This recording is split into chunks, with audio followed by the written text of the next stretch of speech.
Assalamu alaikum. Thank you very much. Iraq is a dividing issue for our nation. Iraq is an issue in which strong opinions exist in this country. There are those who feel that the war should not have taken place, and there are those who are justified and justifying the war. This particular panel will address this issue from the perspective of the American Muslims and the interests of our country in the Middle East or in Iraq and other places. And to moderate that session, we have our Executive Director, Salam al-Marayati, who has been with the Muslim Public Affairs Council since its inception. He's the founding Executive Director. And he also comes from Iraq, even though he does not very much talk about his Iraqi heritage, yet he is from Iraq and he understands that. Please welcome Salam al-Marayati to moderate this session.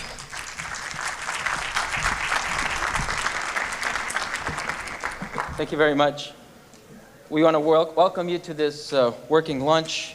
It's an opportunity for us to examine Iraq in the post-Saddam Hussein era. And we have representatives who will share with us from their perspectives, from an American Muslim perspective, an Iraqi American perspective, and from the administration's perspective as well. And I think this is a great celebration of enjoying the diversity of our country, the United States of America, where we can share the different points of views, see where we agree, and also see where we disagree, and learn from that as well. Each speaker will speak only for 5 minutes. Again, this is a working lunch.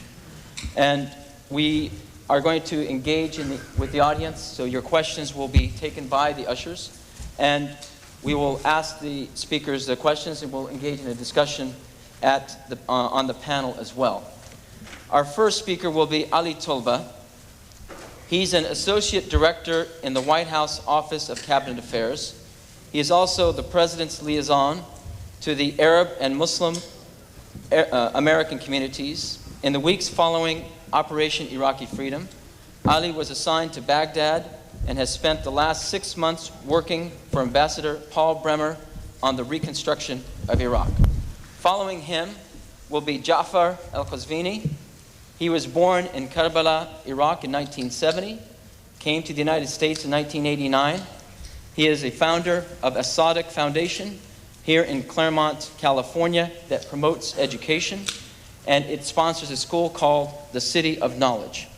He received his bachelor's from the University of California at Riverside in 1996, and his master's is from the same university in 1997. He is now a researcher at Howard Hughes Medical Center at UCLA. He recently returned from a trip in Iraq for approximately 1 month. He returned just a few weeks ago. Our third speaker is Dr. Maher Hathout, who is the senior advisor to the Muslim Public Affairs Council. He's also an advisor to several interfaith organizations and American Muslim organizations. He's the spokesperson for the Islamic Center of Southern California and a board member of the Washington, D.C.-based Interfaith Alliance. He has attended a number of White House meetings and spoken on Capitol Hill and the State Department on issues related to U.S. policy and Muslim affairs. Please, let's welcome our panel for today.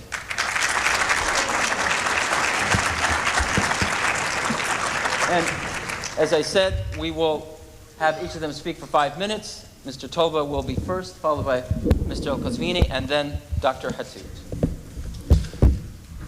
Well, I tend to be long-winded, unfortunately, so I'm going to try and speak twice as fast as I normally do, see if that actually gets me through. There's a lot of different aspects about the situation in Iraq that we could talk about, but since my return, I've found that people are focused on one thing. How's it going? What's the situation like over there? Are we doing okay? Is it what it looks like on TV? Are we going to be all right? Those are the questions that I generally get. And I'll tell you my response, and I'll give you 3 stories to support why it is that I feel that way. My response is that I'm highly optimistic about the situation in Iraq, and our opportunities for success there with the Iraqi people. Now, why do I say that? Well, let me, again, tell 3 stories. First, on one of my last days in Baghdad, I went for a walk. It's something that I didn't do a lot just because of the security situation, but I left the green zone. Some of you who follow the situation closely know that that's a protected area where the CPA headquarters is, and I went on a random walk through downtown Baghdad. I walked across a bridge. I looked at this apartment building that was in front of me, walked beyond that to a market on the street where there were goods for sale, including CDs and videos, and I stopped and watched with some Iraqis a video that was being played. I continued on past some stores, stopped at a newsstand to buy a paper, went on to a cafe and saw some students engaged in some business over there, walked on past a TV crew doing some filming, stopped in a park where I looked at an interesting artistic sculpture, and then finally made my way to a music store where I found a Willie Nelson CD on sale in downtown Baghdad. Well, that's a pretty boring story. Why do I tell it? Well, I left out some important details. The apartment building was filled with satellite dishes. None of those were there before the conflict. Why? They were illegal. You could be arrested. The video I saw on the market, it was a videotape that was being played by Al Arabiya of Saddam's torturers torturing a political prisoner. You couldn't have seen that before. The newsstand, I stopped to buy a paper. Before the war, the only outlet that could produce a newspaper was the government. Now that newsstand is filled with dozens of budding journals. The cafe wasn't just a coffee cafe, it was an internet cafe. Internet access was highly limited, in some ways illegal in Iraq beforehand. Now you see internet cafes popping up all over the place. The TV crew had to have a government minder before the war. Now, because of new freedom of the press, they were walking around documenting whatever they cared to. The sculpture that I saw in the park, it was a new sculpture that was erected where Saddam's sculpture had been famously brought down. All the art in Baghdad generally reflected the regime. Now there's freedom of creative expression. And the music store has absolutely no significance whatsoever. I just like to say that I found a Willie Nelson CD in downtown Baghdad. There are measurable results left and right. If you look at any sector, you can see that the situation has improved. Education, the rehabilitation of schools, the taking out the politicization of the textbooks has already occurred. Teacher salaries have increased greatly. Healthcare, the total expenditure before the war, the annual expenditure on healthcare was $17 million for a country of 25 million people. Do the math. Now that has been increased exponentially. There are measurable results, and I apologize, I probably already hit my 5-minute mark. I'm going to try and hurry. The second story, so there are measurable, identifiable markers of progress that make me hopeful. But there's more than that, more than what you can quantify. There's a spirit of teamwork that you see when you work in Baghdad between the coalition forces, the international community, and the Iraqi people that you don't see on TV, unfortunately. On one of my final days there as well, I had a dinner at a well-known restaurant in Baghdad. I was invited with a couple of people. One was a ex-senior advisor, well, a U.S. person, ex-senior advisor in the Ministry of Health, as well as 3 20-something Iraqi doctors from the Ministry of Health. Well, I didn't ask why I was being invited. I just went. So we went to this dinner, and it was Ramadan, and we went to go break fast, and there was food all along the tables, and of course we had a very nice meal. And about halfway through, I took a step back and I said, well, wait a second, how do you guys know each other anyway? I never got the story. Well, they threw each other some knowing glances and started laughing. You tell the story. No, you tell the story. Finally, he tells the story. One of the Iraqis, he said, you know how we know Dr. Browning? We protested him. Well, that blew me away. What are we doing here today? Well, the story is, in the initial days after the fall of the regime, the CPA, that's the Coalition Provisional Authority, made some decisions in the Ministry of Health that we didn't agree with. We staged a protest, a bunch of doctors, probably a couple hundred, downtown Baghdad. Well, Dr. Browning heard of this protest, drove out to go talk to us. They were aggressive at first, combative, argumentative, but over the course of time, the conversation came around to some sober discussion of the issues, and finally, Dr. Browning gave them some action items. Well, why don't you find about 5 people that represent you, we'll have standing meetings ongoing. And because of that, progress was made and relationship was formed, and finally a friendship was solidified that went on months beyond that experience. And in fact, that day, Dr. Browning fasted just to show his respect for his friends and the fact that he was going to the iftar. You see that all over the place, between, inside the headquarters of the CPA, outside on the streets, between the military, even the military and the folks they work with in the communities, the Iraqi military forces that they are training and trying to erect as a security force. You see that all over the place, and it gives your heart hope, something you don't see in the news. Finally, last quick story. There's one ultimate reason why I'm so hopeful about the future, and that's because we've ignited something within the Iraqi people, allowed something to flourish that didn't exist before, and that's hope. And let me tell you what I mean by that. There's a hotel downtown, the Al-Hamra Hotel. It has a very nice pool. That's why we go to it.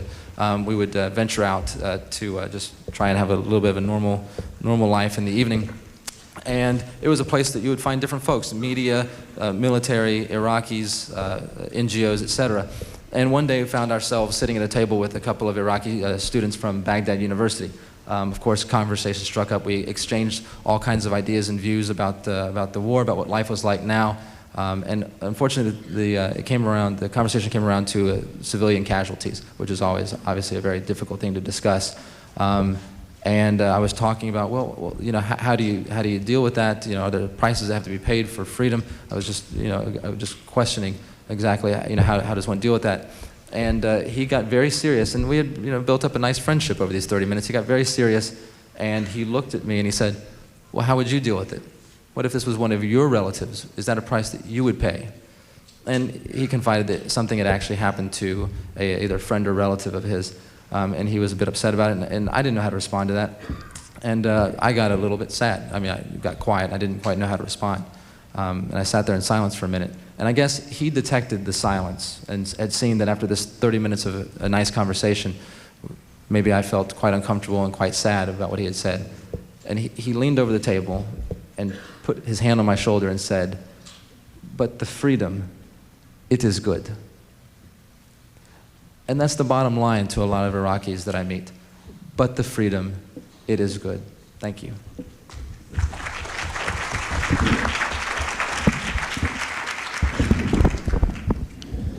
السلام عليكم ورحمة الله. بسم الله الرحمن الرحيم والحمد لله رب العالمين والصلاة والسلام على محمد وآله الطيبين الطاهرين وصحابته المنتجبين. Saddam Hussein has fallen. He went not with a roar, he went with a whisper. Last Sunday, everyone have seen a filthy, untrimmed, disoriented, and a frightened homeless man called Saddam Hussein that had a very contrasting image of what he has built before. It was hardly compatible with the bully that has scared and frightened his nation and the region. The great image of the great resistor, the great warrior, the great Hammurabi and Salah ad-Din, the contemporary Salah ad-Din and Nebuchadnezzar. All of those images were shattered just a matter of minutes or hours. Saddam is gone. What he has left for us. Iraqis were all rejoicing. Many of them were very happy, and they deserve to be that way for what he has brought to them over the past 3 decades. I'm not going to go over the list of atrocities and crimes that his regime has brought to his nation.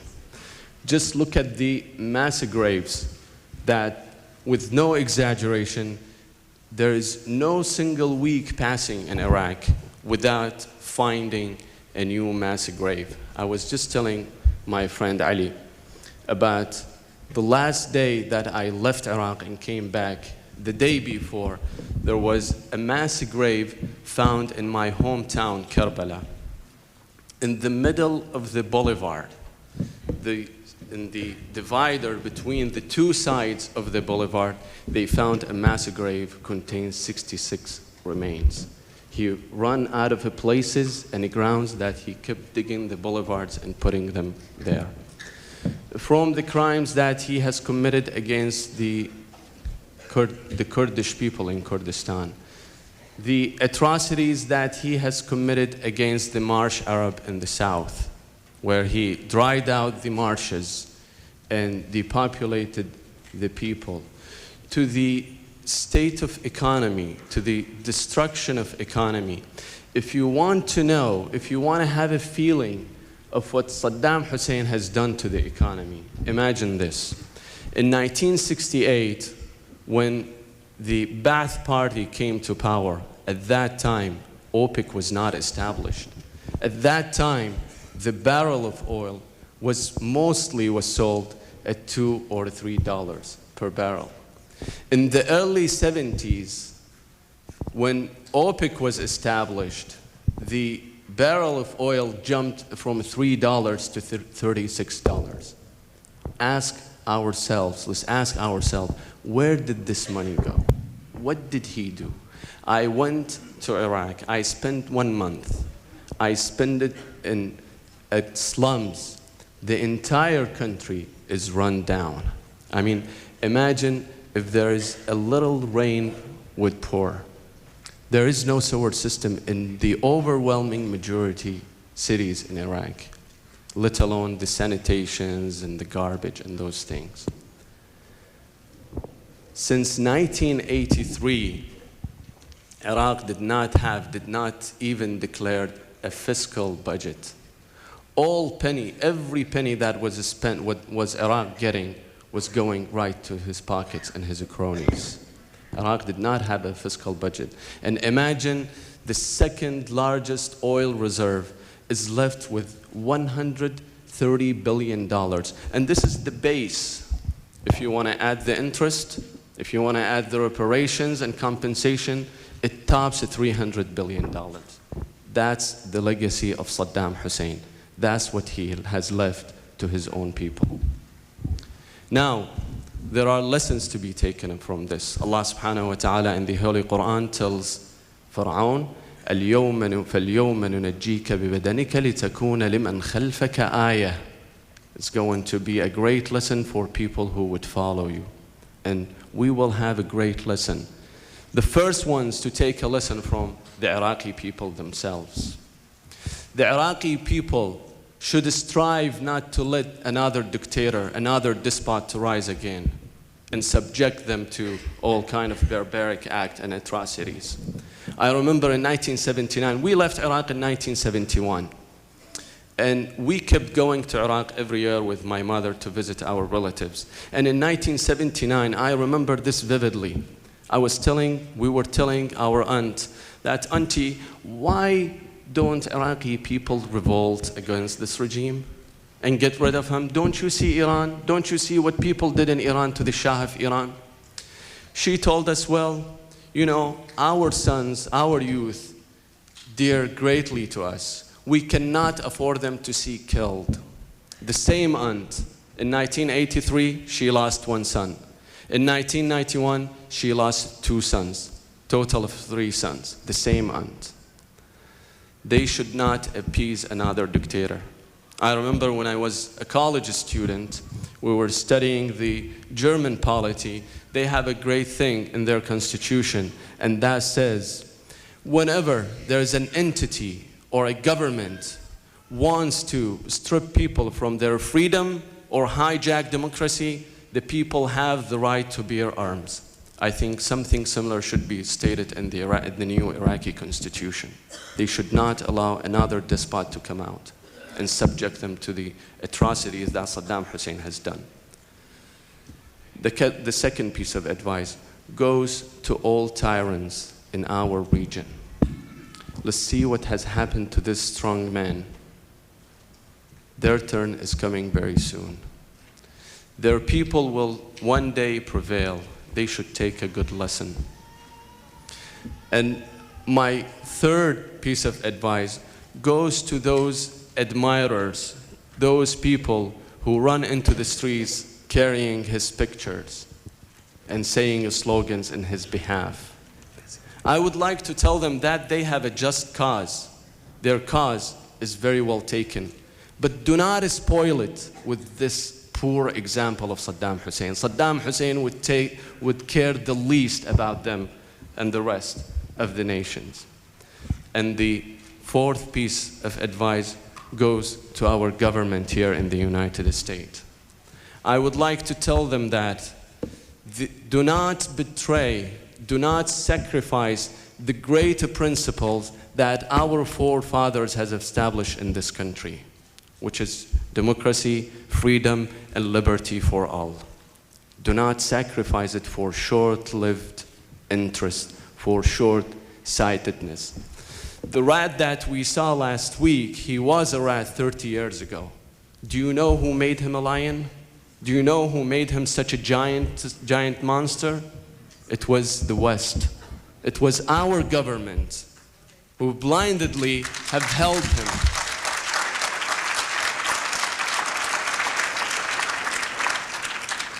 And now they had to go and strip him from his clothes. That's what I had to go. Now, this capture will signal an end to an era, a dark era, a repulsive era. To start a new era, it's really up to the Iraqis to decide which kind of era. We, the people who lived outside of Iraq, the Iraqi exiles, always were betting on, we were saying that Iraq is the way it is because Saddam Hussein was the way he was. Now they have to prove themselves. Are they up to the task? Are they going to establish a pluralistic, tolerant, democratic society or no? I think my time is up and I leave the microphone to Dr. Hatta. Thank you very much.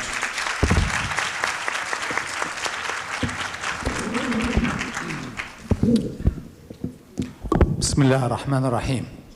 In the name of God, the compassionate, the merciful.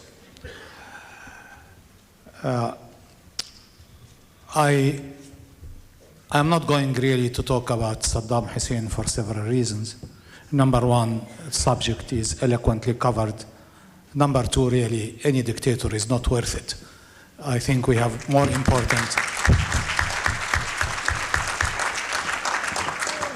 important issues to go to.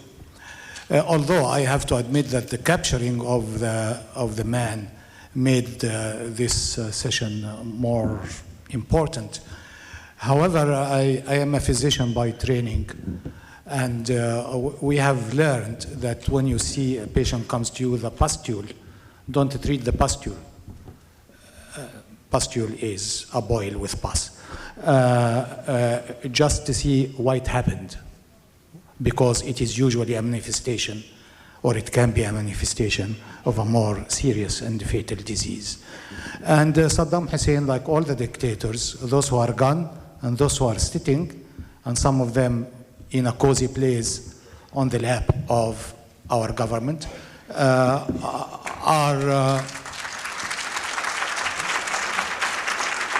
are really these pustules on the body of the Ummah, and we have to look more deeply into the issues.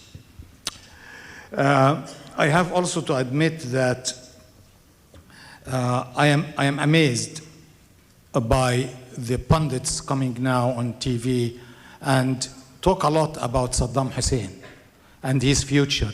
Is he going to be tried in Lahore, or is he going to be tried in Iraq? Is death penalty a vengeance, or is it a punishment? What is happening to the about 1 million people that this man killed? How come we are talking about the future of the dictator and we never talked about the agony of his victims? All of us look to the other side, including common Muslims, and the Islamic organizations, and needless to say, so-called Islamic governments. Of course, they are not qualified to talk because they share the same legacy of dictatorship.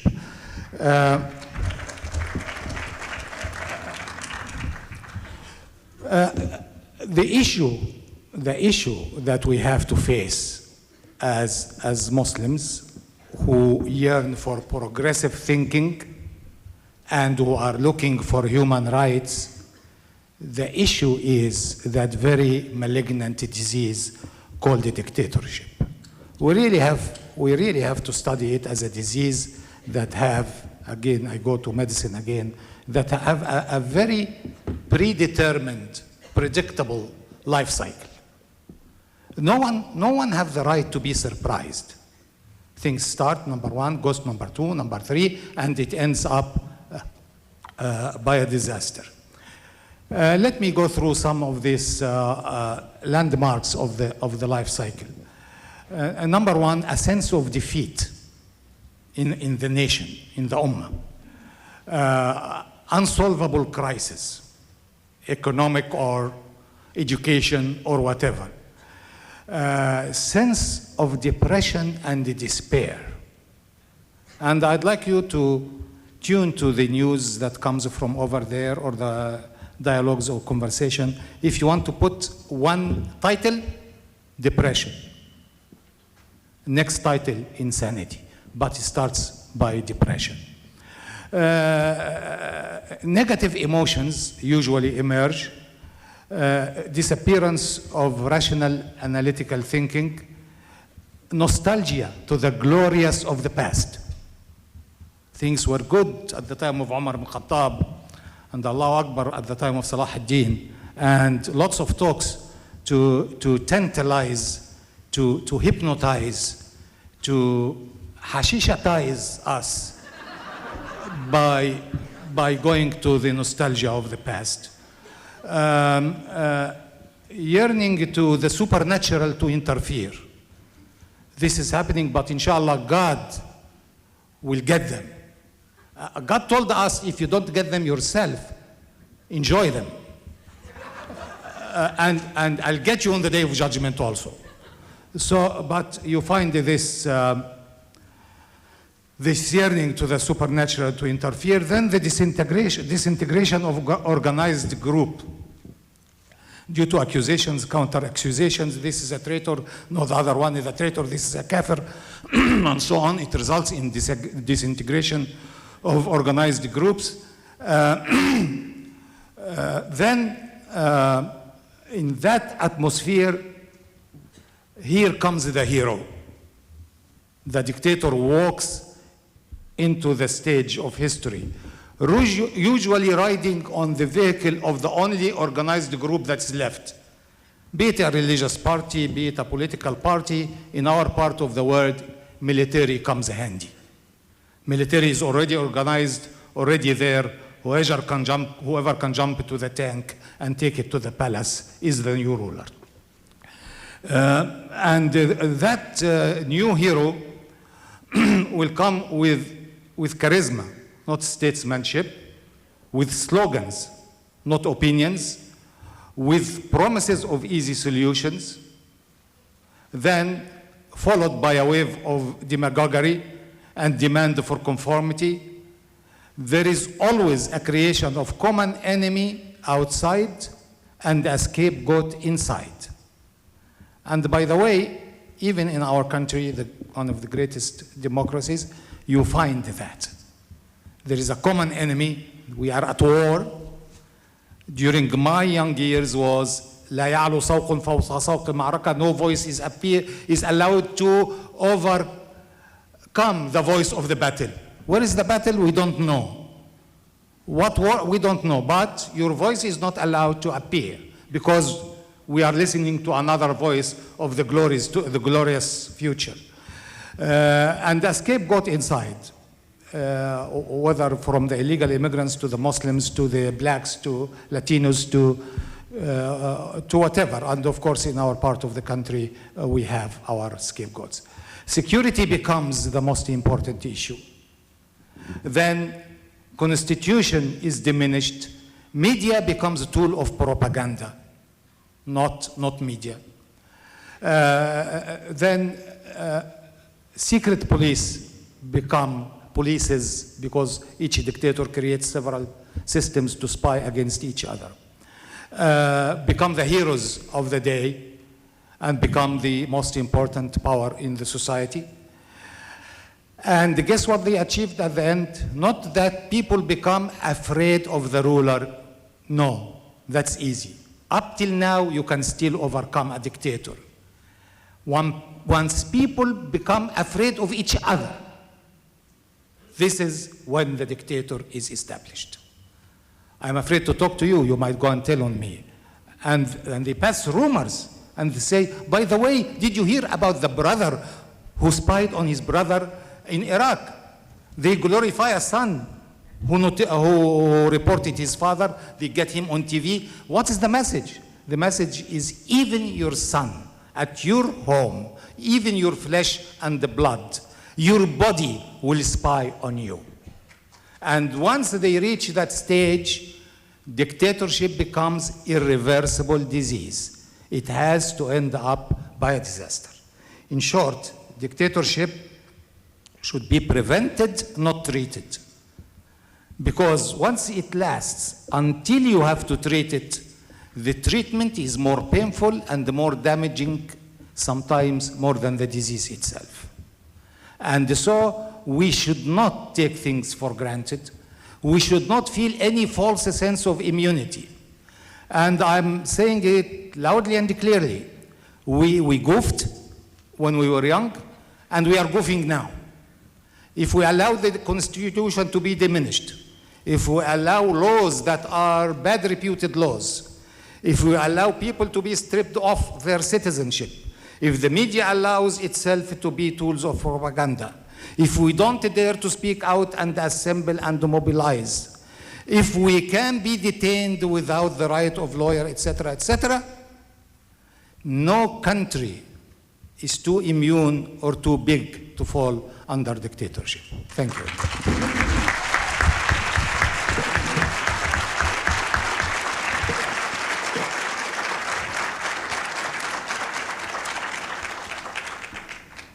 Thank you very much. We have several questions, and the first one I have is directed to Ali Tolba.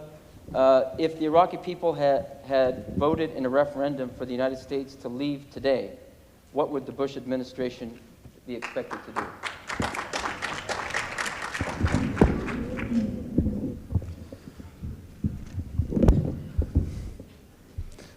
If I understand it correctly, if the Iraqi people voted in a referendum today, what would, for the American military to leave immediately, what would they be expected to do?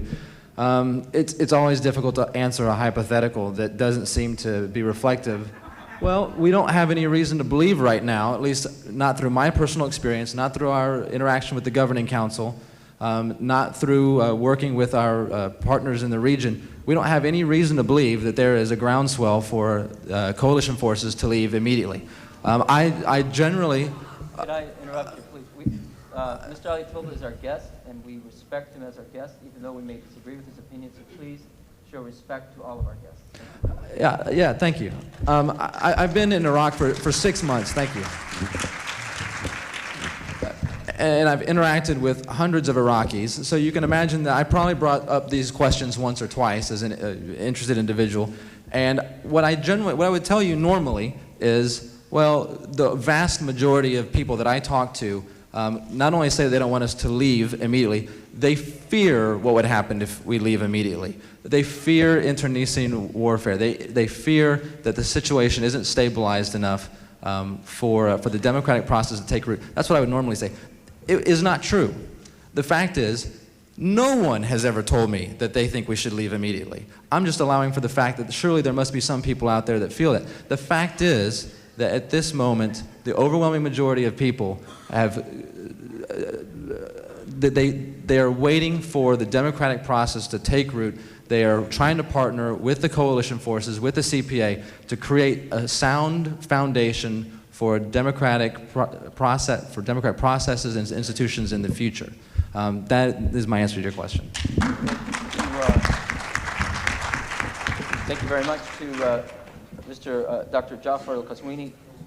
What can be done to prevent the division of Iraq into a Shiite, Sunni, and Kurdish separate entities? Right. I think we should take a look first at the at what Saddam Hussein has left Iraq with.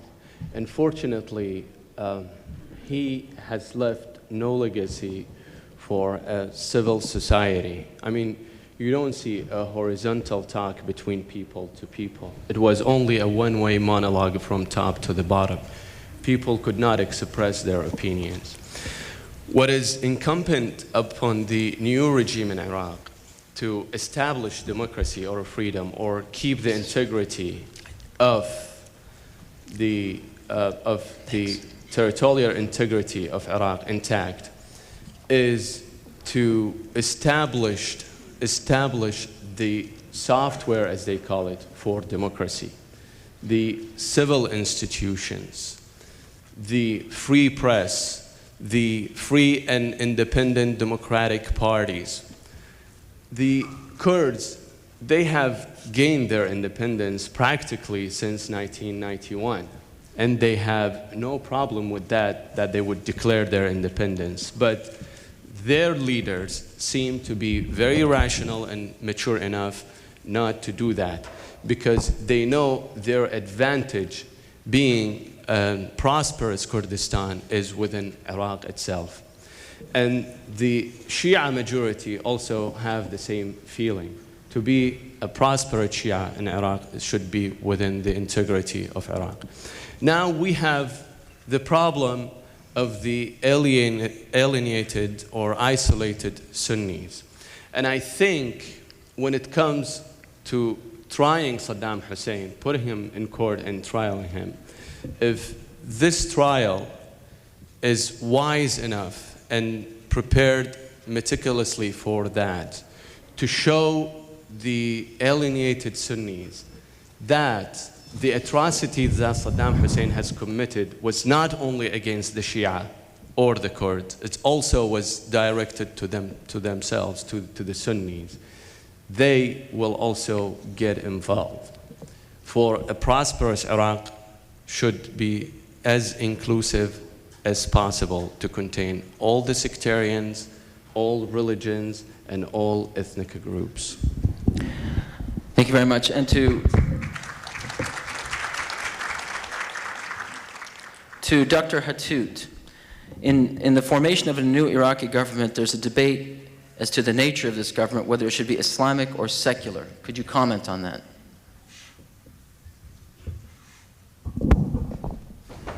Most people talk about Islamic State without really knowing what Islamic State is. Particularly Muslims do that. And particularly those who spend their life fighting for Islamic State. And it is really a tragedy.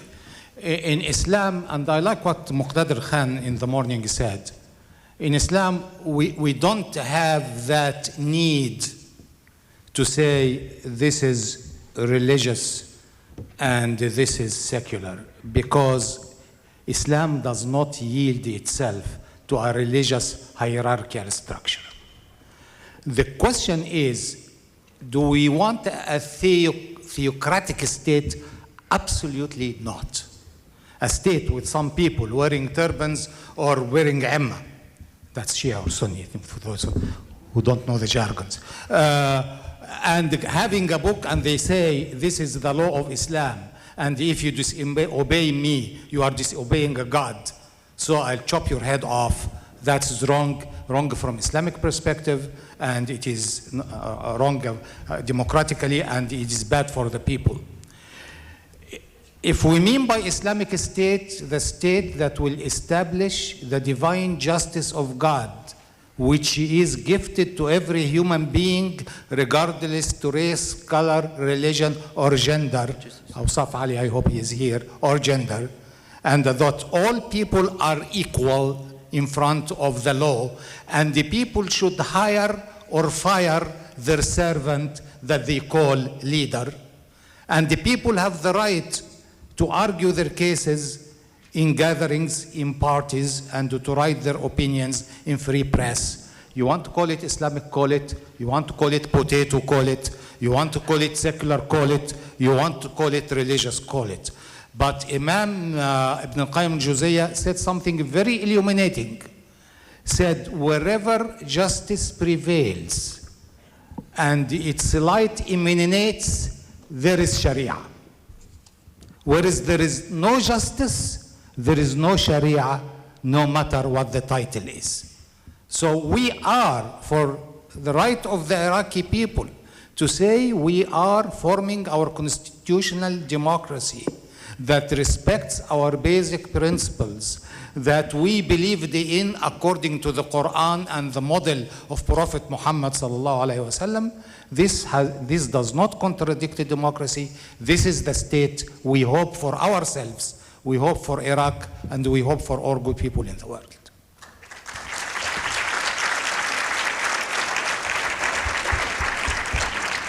Would any of our panelists like to comment on a previous question or some comments that another panelist had made?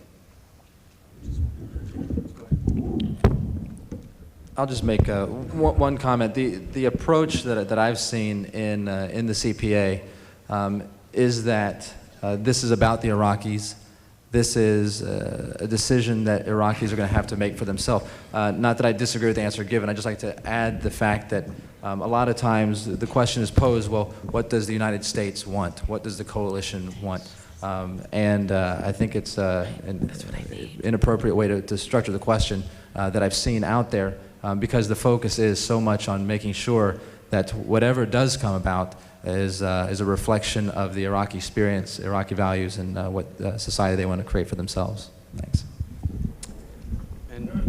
And as an Iraqi who I just visited Iraq, I can assure you that the overwhelming majority of the Iraqis would like to see some form of government that Islam will be considered the main pillar in it, with respect to Islamic teachings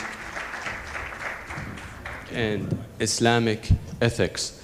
That not necessarily to see a religious minister or a cleric to be on top of the government, rather to see that the Islamic laws are compatible with their daily lives and with what the people would like to see. And after all, the majority of the Iraqis are Muslim. And thanks to Saddam, who have curbed the Islamists and tortured the religious people, there was a resurgency toward Islam. And this is not only applied to Iraq. I mean, this is something universal. If you look at Turkey, the secular state, just go and visit and see the Islamic resurgency there. Whenever the government deprive people from something that they want, that thing would become very precious, and people start to get it. Could I ask a question here from one of the audience members on a disagreement or difference between Sayyid Sistani, who is a religious leader in Iraq, and Paul Bremer, who is heading the coalition provisional authority, in terms of electing the people who are going to be drafting the Constitution, whereas one is saying there should be direct elections from the people, another one is saying no, they should be appointed by the transitional government. Could you comment on that? Any or all? You want to comment on that? Okay. As far as we know that when the Iraqi governing council established a committee to deal with the constitution, they came up with various solutions. Among them is to enlist the people that they would like to see on the panel to write the constitution, and then we'll put it on referendum. People will vote yes or no for that. However, the Grand Ayatollah Sistani has insisted from the very beginning and up to now that this process should be the whole people should be put on ballot, and the Iraqi people deserve a vote for that. And now there is a problem with the technicality of that. So the people who oppose to this sort of election, they say it cannot be very fair because there are so many people that are still unaccounted for. There are about 3 million to 4 million people who live in exile and they cannot participate. Plus there are numerous people inside the country that has not registered with the government, so they also will be left accounted for. But as far as I personally know, that this view of electing the delegates, direct election by the people of Iraq to write the constitution is prevailing. And if we're looking for a prosperous Iraq, and a democratic Iraq and a free Iraq, there should be such kind of a process, especially when it comes to such important issue, which is the constitution. And I'd just like to add one thing that actually is an addendum to my comment on the last question. As was mentioned, Imam al-Sistani, the position was exactly as was articulated. That was not part of the original plan articulated by Ambassador Bremer and the CPA. Did Ambassador Bremer and the CPA insist that their way was the way to go forward? No. Did they, did the president come and say, this is how it's going to be our way? No. There was a responsiveness. There was a responsiveness to the reality that there was a significant disagreement about how to go forward within the country. And therefore, there was a step back, let's retool, let's figure out a new way forward, and then the new process was brought about in November. So again, another very concrete example of how the focus is on this being an Iraqi process created by Iraqis, reflective of their desires and experiences, not something driven by the United States. Question for Dr. Hattout. I hope that we are not entering an era of turban phobia. Could you please comment? I hope we are. With due respect to all the imamas and turbans that taught me anything that I might know, I am talking about theocracy, not about the value of those people. Those are great teachers, great leaders of the masses.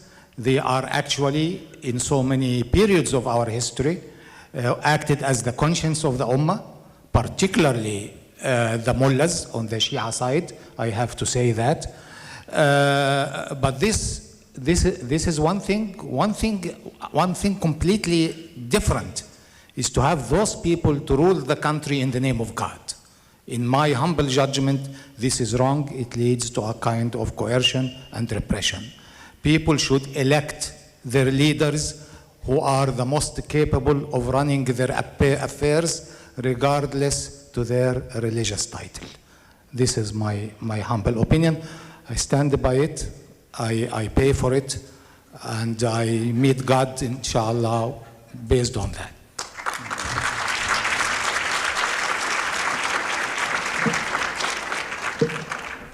Another question deals with the role of the international community in terms of the War Crimes Tribunal and the reconstruction of Iraq.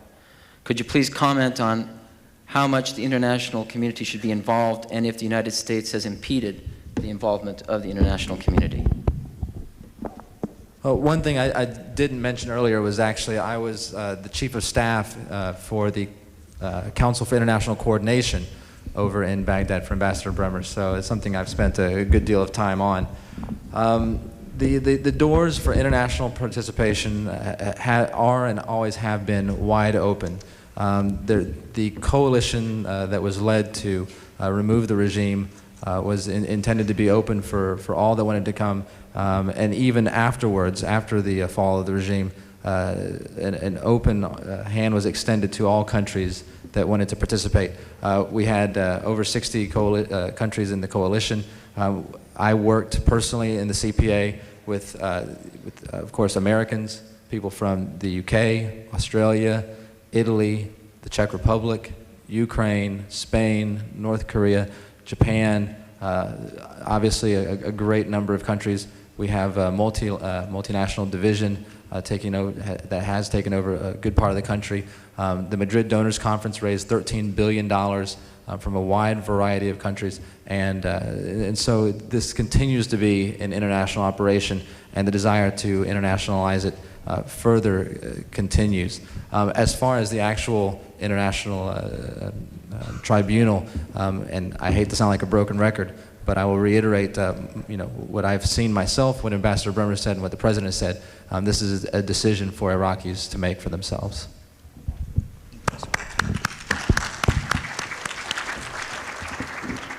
Any final comments from our panelists? Just go. No. Okay, no either. Sorry. No, I thought you said no. And I will stick with that, no. Okay. Then so be it. Thank you very much. We will take the rest of the questions and have them answered on our website. There were several questions, many of which we could not get to at this point, but we appreciate your time in this discussion. I thought it was very worthwhile, and we will continue the discussion in future forums. Thank you very much. C-SPAN, the political network of record, takes you on the campaign trail. The